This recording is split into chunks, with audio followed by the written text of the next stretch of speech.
வணக்க மக்களே, இப்ப நம்ம விஸ்வநாத் அண்ட் சன்ஸ் படத்தோட ஷார்டஸ்ட் ஸ்டோரி தான் பார்க்க போறோம். இந்த படத்தோட கதை என்ன அப்படின்னு பாத்தீங்கன்னா, சூர்யா வந்து ஒலிம்பிக்ல ஒரு கோல்டு மெடலிஸ்ட் பிளஸ் ஒரு பெரிய பிசினஸ் மேன். அவருக்கு 40 வயசு ஆகியும் கல்யாணம் பண்ணாம இருக்காரு. அதை நினைச்சு அவங்க அம்மா வந்து ரொம்ப வருத்தப்படுறாங்க. சீக்கிரம் கல்யாணம் பண்ணப்பா, பேரம்பேத்தியெல்லாம் நான் பார்க்க வேணாமா அப்படின்னு சொல்றாங்க.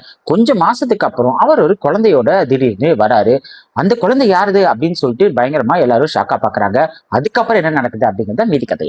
சூர்யா இந்த படத்துல வந்து ரொம்ப ஸ்மார்ட்டாவும் மேன்லியாவும் இருக்கிறாரு. ரீசெண்டா அவர் வந்து ஒரு ஆக்ஷன் படமாவே தேர்ந்தெடுத்து நடிச்சிட்டு இருந்தாரு. அந்த மாதிரி அவரை பார்த்துட்டு இந்த படத்துல வந்து ஒரு ஃபேமிலி ஆடியன்ஸ், ரொமான்டிக் காமெடி நிறைஞ்ச ஒரு படத்துல பார்க்கும்போது ஒரு டிஃப்ரெண்டா இருக்கு. ஒரு பழைய சூர்யாவை பார்த்த மாதிரி ஒரு ஃபீலும் இருக்குதா செய்யுது. அவர் கொடுத்த அந்த அந்த 1-2 அடல்ட்ரி காமெடிஸை வந்து கொஞ்சம் தவிர்த்திருக்கலாமோ அப்படின்னு தோணுச்சு. சூர்யாவோட சாம்னஸை கண்டிப்பா அவரோட ஃபேன்ஸ் ரசிப்பாங்க. அமிதாப் பைஜு இந்த படத்துல வந்து ஒரு வாவ் ஃபேக்டர் வந்து ஒரு செம்ம கேரக்டர் பண்ணிருக்காங்க. அது ஒரு சுட்டி பெண் பிங்கி மாதிரி ரொம்ப ஆக்டிவாவும் ஹைப்பராகவும் இந்த படத்துல நடிச்சிருக்காங்க.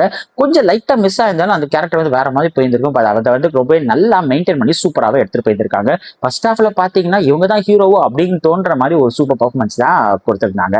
ராதிகா மேமோட பர்ஃபார்மன்ஸ் படி பாத்தீங்கன்னா அவங்க வர்ற ஸ்கிரீன் பிளே எல்லாமே வந்து ரொம்ப எஃபெக்டிவாகவும் ரொம்பவே யதார்த்தமாகவும் நல்லாவும் எங்கேஜிங்காகவும் எடுத்துட்டு போயிருக்காங்க. ஹிந்தியில இருந்து ரவீனா டாண்டன் வந்து ஒரு இம்பார்ட்டன்ட் ரோல் பண்ணிருக்காங்க.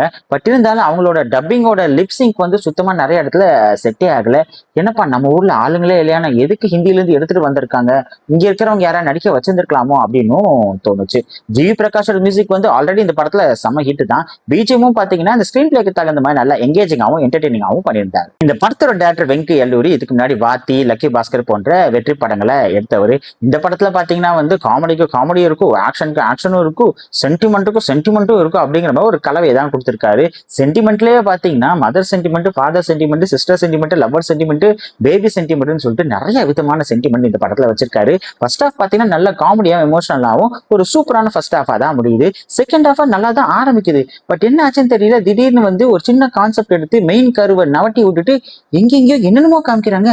ஏன்பா அந்த மெயின் கதை வச்சுதானே இந்த படமே வருது, அதையே நம்ம மறந்துட்டோமே, என்னென்னமோ யோசிக்கிறோமே அப்படின்னு தோணுது. அதையே அப்படி போனாங்கன்னு நிஜமாவே தெரியல. அந்த இடத்துல கொஞ்சம் லைட்டா லேக் ஃபீல் வரதான் செய்யுது. பட் இருந்தாலும் கிளைமேக்ஸ் இன்னும் கொஞ்சம் சீக்கிரமா முடிச்சிருந்துருக்கலாம். கொஞ்சம் லைட்டா இழுத்துட்டு கிளைமேக்ஸ் முடிச்ச மாதிரியும் ஃபீல் இருந்துச்சு. பட் இருந்தாலும் அந்த சீன்ஸ்லாம் வந்து என்டர்டெய்னிங்கா எங்கேஜிங்கா தான் எடுத்துட்டு போயிருக்காங்க, காமெடி எமோஷன்ஸ் எல்லாம் சேர்ந்து.